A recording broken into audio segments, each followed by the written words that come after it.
Friends అందరికీ hi అండి. Phone pay లో మనకు వచ్చే క్యాష్ బ్యాక్ అమౌంట్ అంటే గిఫ్ట్ కార్డ్ బ్యాలెన్స్ మనం డైరెక్ట్ గా మన బ్యాంక్ అకౌంట్ కి ట్రాన్స్ఫర్ చేసుకోలేదు. కానీ నేను ఒక చిన్న ట్రిక్ యూజ్ చేసి నా గిఫ్ట్ కార్డ్ బ్యాలెన్స్ మొత్తం కూడా నా బ్యాంక్ అకౌంట్ కి ట్రాన్స్ఫర్ చేసుకున్నాను. సో మీరు కూడా నా అలాగా మీ గిఫ్ట్ కార్డ్ బ్యాలెన్స్ మీ అకౌంట్ కి డైరెక్ట్ గా ట్రాన్స్ఫర్ చేసుకోవాలి అనుకుంటే కనుక ఈ వీడియోని కంప్లీట్ గా చూడండి. మీకు ఈ ప్రాసెస్ మొత్తం స్టెప్ బై స్టెప్ ఎక్స్ప్లెయిన్ చేస్తాను. ఇప్పుడు నేను ఫోన్ పే యాప్ ఓపెన్ చేస్తానండి. సో పక్కన మీరు స్క్రీన్ రికార్డింగ్ చెక్ చేసుకోవచ్చు. ఫస్ట్ నాకు ఒక 2 స్క్రాచ్ కార్డ్స్ అయితే ఉన్నాయండి. అవి మనం చూద్దాం ఎంత వస్తాయి అమౌంట్ అనేది. ఎస్, దానికోసం ఇక్కడ చూడండి, స్క్రోల్ చేస్తే ఇక్కడ చూడండి రివార్డ్స్ ఉంది కదా, ఆఫర్స్ అండ్ క్యాష్ బ్యాక్, దానిపై ట్యాప్ చేసుకోండి. నెక్స్ట్ ఇక్కడ చూడండి యూ హ్యావ్ 2 సేవ్డ్ రివార్డ్స్ ఉంది కదా, దానిపై ట్యాప్ చేస్తే క్యాష్ బ్యాక్ ఉంది కదా, ఫస్ట్ ఇది tap to scratch. So scratch చేద్దాం, ఎంత వస్తుంది చూద్దాం. ఇప్పుడు 3 రూపీస్ వచ్చింది. ఇది డైరెక్ట్ గా గిఫ్ట్ కార్డ్ బ్యాలెన్స్ కి యాడ్ అయిపోతుంది. మళ్ళీ బ్యాక్ వచ్చేద్దాము. నెక్స్ట్ వన్, దీన్ని కూడా మనము స్క్రాచ్ చేద్దాం, ఎంత వస్తుంది చూద్దాం అమౌంట్. ఓకే, 1 రూపీ వచ్చింది. టోటల్ గా 2 స్క్రాచ్ కార్డ్స్ కి నాకు 4 రూపీస్ అయితే వచ్చింది అనమాట. బ్యాక్ వచ్చేద్దాము. సో ఇప్పుడు మనము గిఫ్ట్ కార్డ్ లో ఎంత బ్యాలెన్స్ ఉందో చెక్ చేద్దాం. దానికోసం మీరు ఇక్కడ మేనేజ్ పేమెంట్స్ పక్కన వ్యూఆర్ ట్యాప్ చేసుకోండి, స్క్రోల్ చేయండి, ఎడ్ చేయండి, గిఫ్ట్ కార్డ్ ఉంది కదా, దానిపై ట్యాప్ చేసుకుందాం. Total cash back and gift card balance 48 rupees అయితే ఉంది. సో ఈ 48 రూపీస్ నేను డైరెక్ట్ గా బ్యాంక్ అకౌంట్ కి ఏ విధంగా ట్రాన్స్ఫర్ చేసుకోవాలో ఇప్పుడు ఆ ప్రాసెస్ ఎక్స్ప్లెయిన్ చేస్తాను. మీకు ఎంత అమౌంట్ అయినా ఉండొచ్చు, ఇక్కడ 300, 400, 500 ఎంతైనా ఉండొచ్చు. అంత అమౌంట్ మీరు డైరెక్ట్ గా మీ బ్యాంక్ అకౌంట్ కి ట్రాన్స్ఫర్ చేసుకోవచ్చు. నెక్స్ట్ ఈ ప్రాసెస్ మీరు ఫాలో అవ్వండి. సో బ్యాక్ వచ్చేసి మళ్ళీ బ్యాక్ వచ్చేసి కంప్లీట్ గా మీరు హోమ్ పేజ్ కి వచ్చేసేయండి. హోమ్ పేజ్ కి వచ్చిన తర్వాత సో మీరు ఇక్కడ చూడండి, మీకు ఇక్కడ గోల్డ్ అండ్ సిల్వర్ కనిపిస్తుంది కదా, దానిపై ట్యాప్ చేయండి. నెక్స్ట్ మీరు ఇక్కడ చూడండి బై గోల్డ్ ఉంది కదా, దీనిపై ట్యాప్ చేసుకోండి. ఇప్పుడు మీలో చాలా మందికి డౌట్ అయితే వస్తుంది, నేను యాక్చువల్ గా ఈ gift card balance bank account కి ట్రాన్స్ఫర్ చేద్దామని చెప్పాను కదా, కానీ నేను ఇక్కడ గోల్డ్ అనేది బై చేస్తున్నాను. సో ఎందుకు చేస్తున్నాను అని చెప్పేసి మీకు డౌట్ అయితే రావచ్చు. సో మీరు వీడియోని కంప్లీట్ గా చూస్తే మీకు అర్థమవుతుంది. సో ఇప్పుడు మన గిఫ్ట్ కార్డ్ బ్యాలెన్స్ లో 48 రూపీస్ అయితే ఉంది కదా, ఇక్కడ చూడండి buy gold at today's price ఉంది కదా, కింద చూడండి by in rupees, by in grams. నా దగ్గర డబ్బులు ఉన్నాయి కాబట్టి మీరు ఇక్కడ బై ఇన్ రూపీస్ ట్యాప్ చేసుకోండి. నెక్స్ట్ ఇక్కడ అమౌంట్ వచ్చేసి నేను 48 రూపీస్ ఎంటర్ చేసుకుంటాను, ఎందుకంటే నా గిఫ్ట్ కార్డ్ బ్యాలెన్స్ లో 48 రూపీస్ అయితే ఉంది. నెక్స్ట్ కింద ఇక్కడ చూడండి ప్రొసీడ్, దీనిపై ట్యాప్ చేసుకోండి. ఇక్కడ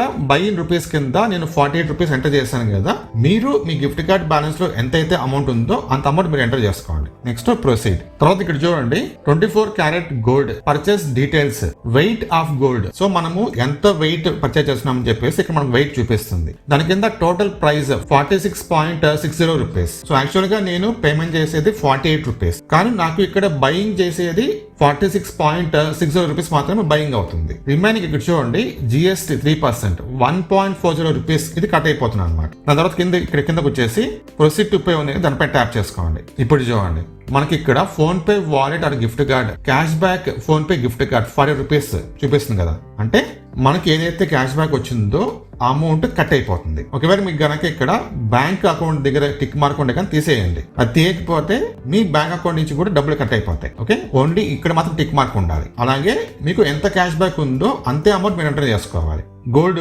పర్చేస్ చేయడం కోసం. ఓకే, దాని తర్వాత ఇక్కడ చూడండి పే అని మీరు క్లిక్ చేస్తే కనుక గోల్డ్ అనేది 48 రూపీస్ కి పర్చేస్ అయిపోతుంది. వన్స్ మీరు పర్చేస్ చేసిన తర్వాత మళ్ళీ బ్యాక్ వస్తే కనుక ఇక్కడ చూడండి మై గోల్డ్ దగ్గర మీకు అమౌంట్ చూపిస్తుంది. మీరు ఎంతైతే గోల్డ్ పర్చేస్ చేస్తారో అంత అమౌంట్ మీకు ఇక్కడ చూపిస్తుంది అనమాట. సో నాకు ఆల్రెడీ ఇక్కడ 131.83 రూపీస్ చూపిస్తుంది, ఎందుకంటే నేను ఆల్రెడీ గోల్డ్ అనేది ఒక 1 మంత్ బ్యాక్ కొనేసాను అనమాట, కాబట్టి నాకు ఇక్కడ అమౌంట్ డైరెక్ట్ గా చూపిస్తుంది. సో మీరు ఇప్పుడు బై చేస్తారు కాబట్టి మీకు కూడా అమౌంట్ ఇక్కడ చూపిస్తుంది ఇమీడియట్ గా. సో పక్కన ఇక్కడ చూడండి మనకు 23.44% అనేది నాకు రిటర్న్స్ వచ్చాయి అనమాట. నేను గోల్డ్ ఎంతైతే పర్చేజ్ చేస్తానో అందులో నుంచి నాకు 23% రిటర్న్స్ అయితే వచ్చాయి. సో గోల్డ్ రేట్ పెరిగే కొద్దీ మనకి ఇక్కడ అమౌంట్ కూడా పెరుగుతూ ఉంటుంది. ఈ మధ్య కాలంలో మనకు గోల్డ్ అనేది బాగా పెరుగుతుంది కాబట్టి నాకు 23% రిటర్న్స్ అయితే వచ్చాయి. దాని తర్వాత ఇక్కడ చూడండి పక్కన ఇక్కడ చూడండి ఆరమాకు ఉంది కదా, దానిపై ట్యాప్ చేసుకోండి. సో మనకు మన అకౌంట్ పైన 0.0092 గ్రామ్స్ అయితే ఉంది డిజిటల్ గోల్డ్. రూపీస్ ప్రకారంగా అయితే కనుక 131.83 రూపీస్ అయితే ఉంది. దాని కింద మనకు రూపీస్ ఎంత పెరిగింది, పక్కన పర్సెంటేజ్ ఎంత రిటర్న్స్ వచ్చాయి చూపిస్తుంది అనమాట. నెక్స్ట్ ఇక్కడ చూడండి సెల్ గోల్డ్ ఆప్షన్ ఉంది కదా, దీనిపై ట్యాప్ చేసుకోండి. సో ఇక్కడ ఒక పాయింట్ అండి, మీరు ఈ రోజు బై చేసి ఈ రోజు సెల్ చేస్తే కుదరదు. మీరు ఈ రోజు బై చేస్తే గనక నెక్స్ట్ 24 అవర్స్ తర్వాత మాత్రమే సెల్ చేయడానికి కుదురుతుంది అనమాట. వితిన్ 24 అవర్స్ లో మీకు సెల్ అవ్వదన్నమాట, గుర్తు పెట్టుకునేది. సో నాకెందుకు ఇక్కడ సెల్ చూపిస్తుంది అంటే, నేను already 1 month back gold purchase చేస్తాను, ఇప్పుడు నేను అమ్ముకోవచ్చు. ఇప్పుడు చూడండి సెల్ ఇన్ రూపీస్ చూపిస్తుంది కదా. సో ఇక్కడ చూడండి పైన 126.76 రూపీస్ చూపిస్తుంది కదా.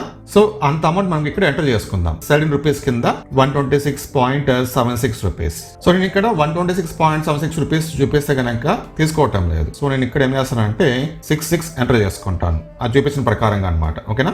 నెక్స్ట్ మీరు ఈ గోల్డ్ ని రూపీస్ లో సెల్ చేసుకోవచ్చు, లేకపోతే కనుక పక్కన సెల్లింగ్ గ్రామ్స్ లో కూడా సెల్ చేసుకోవచ్చు, అది మీ ఇష్టం. సో మీరు ఇక్కడ ఎంటర్ చేసుకున్న తర్వాత కింద సెల్ అని మీరు క్లిక్ చేస్తే కనుక మీకు ఏదైతే ఇక్కడ బ్యాంక్ అనిపిస్తుందో ఈ బ్యాంక్ అకౌంట్ కి ఇంత అమౌంట్ 126.66 రూపీస్ అనేది వచ్చేస్తుంది అనమాట. సో నేను ఇక్కడ సెల్ చేస్తాను. మళ్ళీ మనకు కన్ఫర్మేషన్ అయితే అడుగుతుంది. Are you selling 0.0091 grams of gold? After confirming you will receive 126.66 rupees in our bank account within 48 hours. So within 48 hours లో నాకు ఈ అమౌంట్ అయితే వచ్చేస్తుంది బ్యాంక్ అకౌంట్ కి. ఓకేనా. సో వాళ్ళు ఇక్కడ చెప్పేదేమో 48 అవర్స్ అని చెప్తున్నారు, కానీ మనకు విత్ ఇన్ 4 అవర్స్ లో అమౌంట్ అయితే వచ్చేస్తుంది. సో ఇక్కడ కన్ఫర్మ్ అనమాట. Connecting securely. సో సక్సెస్ఫుల్ వచ్చేసింది కదా, అయిపోయింది. ఈ అమౌంట్ డైరెక్ట్ గా నా బ్యాంక్ అకౌంట్ కి ట్రాన్స్ఫర్ అయిపోతుంది. ఓకే. సో మీరు ఈ విధంగా మీకు క్యాష్ బ్యాక్ వచ్చిన అమౌంట్ లేకపోతే గిఫ్ట్ కార్డ్ బ్యాలెన్స్ మీ బ్యాంక్ అకౌంట్ కి ట్రాన్స్ఫర్ చేసుకోవచ్చు. కానీ ఇక్కడ మనకు జిఎస్టీ రూపంలో కొంచెం అమౌంట్ అయితే కట్ అవుతుంది, గుర్తుపెట్టుకోండి. మీరు ఈ విధంగా కాకుండా మీ క్యాష్ బ్యాక్ అమౌంట్ అంటే మీ గిఫ్ట్ కార్డ్ బ్యాలెన్స్ అమౌంట్ మీరు ఇంకా 2 వేస్ లో యూజ్ చేసుకోవచ్చు. ఫస్ట్ వే వచ్చేసి మీరు ఎక్కడైనా బయట షాపింగ్ చేసినప్పుడు మీరు స్కాన్ చేసి ఆ గిఫ్ట్ కార్డ్ అమౌంట్ పేమెంట్ చేయొచ్చు అనమాట. మీరు ఎక్కడైతే స్కాన్ చేస్తారో ఆ స్కానర్ వచ్చేసి ఫోన్ పే కంపెనీ ఉండాలన్నమాట. ఫోన్ పే కంపెనీ కాకుండా పేటిఎం లేకపోతే వేరే కంపెనీ స్కానర్స్ ఉంటాయి కనుక గిఫ్ట్ కార్డ్ బ్యాలెన్స్ మీకు చూపించదు. First point. సెకండ్ వే వచ్చేసి మీకు తెలిసి ఏమన్నా షాప్స్ ఉంటాయి కనుక ఆ షాప్స్ లో ఈ ఫోన్ పే స్కానర్ ఉంటే వాళ్ళకు స్కాన్ చేసి అమౌంట్ పంపించేసి మీరు ఎంతైతే అమౌంట్ పంపించారో అంత అమౌంట్ వాళ్ళ దగ్గర నుంచి మీరు తీసుకోవచ్చు. మీరు ఇలా చేస్తే కనుక మీకు జిఎస్టీ అమౌంట్ కట్ కాదు. కానీ మీరు గోల్డ్ పర్చేజ్ చేసి దాని తర్వాత సెల్ చేస్తే కనుక అక్కడ మీరు ఆ కేసులో జిఎస్టీ కింద కొంత అమౌంట్ కట్ అవుతుంది. సో మీరు డిసైడ్ చేసుకోండి మీకు ఏది బెస్ట్ ఆప్షన్ అని చెప్పేసి. మరిన్ని ఇలాంటి టిప్స్ కోసం మన ఛానల్ సబ్స్క్రైబ్ చేసుకోవచ్చు కదా.